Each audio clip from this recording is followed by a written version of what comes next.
السلام علیکم ورحمۃ اللہ وبرکاتہ. ماشاء اللہ، الحمدللہ ثم الحمدللہ. اللہ پاک ہم سب کو جنت میں بھی یوں ہی اکٹھا فرمائے. یہ بھی دنیا میں جنت کے باغ میں ہم گویا کے تھے، تو انشاءاللہ ثم انشاءاللہ ہم جنت کے باغوں میں بھی اللہ ہمیں اکٹھا فرمائیں گے. اور اللہ پاک کی ذات عالی سے امید ہے اللہ پاک ہمیں جنت الفردوس میں اپنے پیارے حبیب صلی اللہ علیہ وسلم کے پڑوس میں اکٹھا فرمائیں گے انشاءاللہ، اس مبارک محفل کی برکت سے. آج کی اس محفل کی برکت آپ اندازہ لگائیں، انشاءاللہ قیامت تک چلے گی انشاءاللہ. سارے بھائیوں نے، ساری خواتین نے بڑی محبت سے بات سنی اور بڑے شوق سے بات سنی اور فوراً عمل کیا. یہ اللہ کے پیاروں کی صفت ہے، سمعنا و اطعنا، سنتے ہی مان لینا.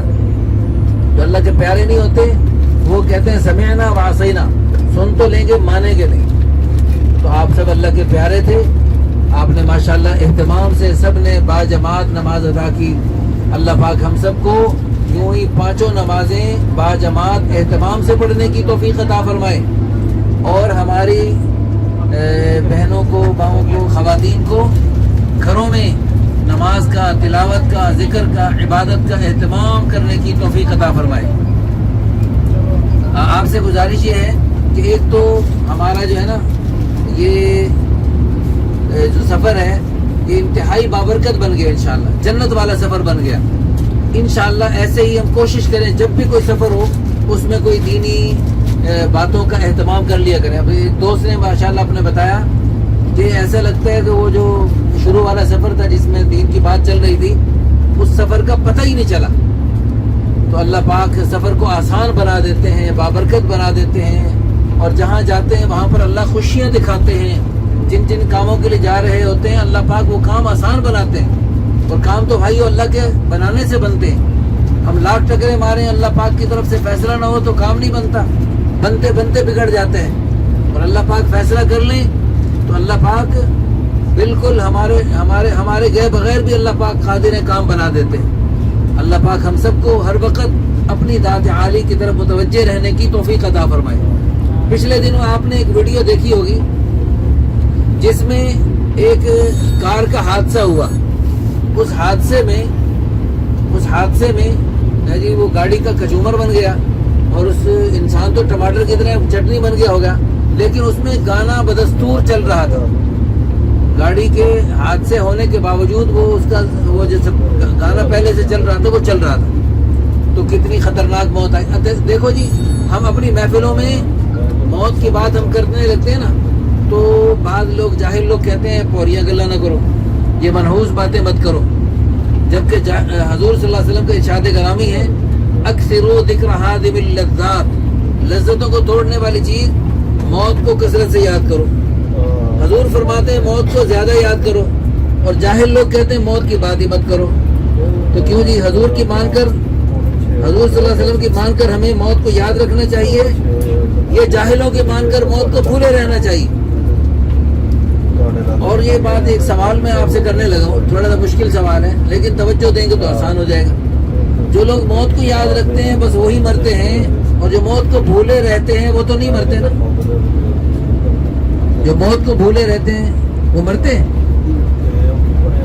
وہ بھی مر جاتے ہیں. اچھا، جو موت کو یاد رکھتے ہیں وہ جلدی مرتے ہیں، اور جو موت کو بھولے رہتے ہیں اور موت سے غافل رہتے ہیں وہ 10-20 سال دیر سے مرتے ہیں. نہیں، جب وقت آئے وہ تو جاتا ہے. اچھا، جب وقت آئے تو فوراً وہ اسی وقت پہ مرتے ہیں. ہاں جی، تو موت کو بھولنے کا پھر فائدہ کیا ہوا؟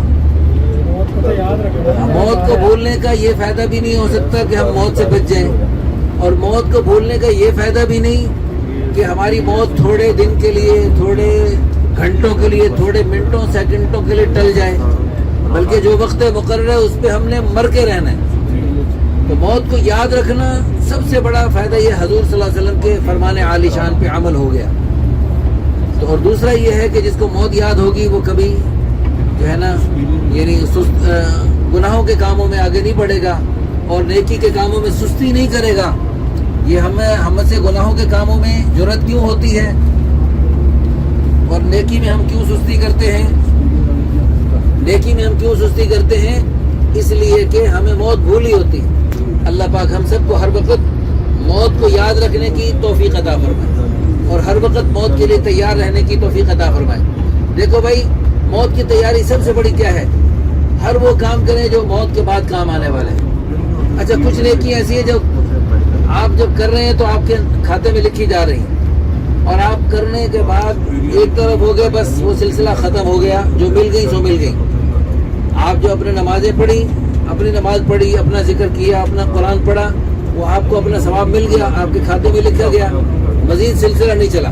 لیکن بہت ساری نیکی ایسی بھی ہیں جو آپ کرنے کے بعد ایک طرف ہو گئے، گھر میں جا کے سو گئے، قبر میں جا کے سو گئے، پھر بھی وہ لکھی جا رہی ہیں۔ وہ کون سی نیکی؟ صدقہ جاریہ کے سارے کام، نیک اولاد بنانا، علم کی باتیں آگے چلانا، یہ جو ہماری دین کی محفل ہوئی ہے، اس طرح کے ہم اپنی محفلوں کو سجایا کریں انشاءاللہ۔ اللہ پاک ہم سب کو عمل کرنے کی توفیق عطا فرمائے۔ آمین ثم آمین، وآخر دعوانا ان الحمدللہ رب العالمین۔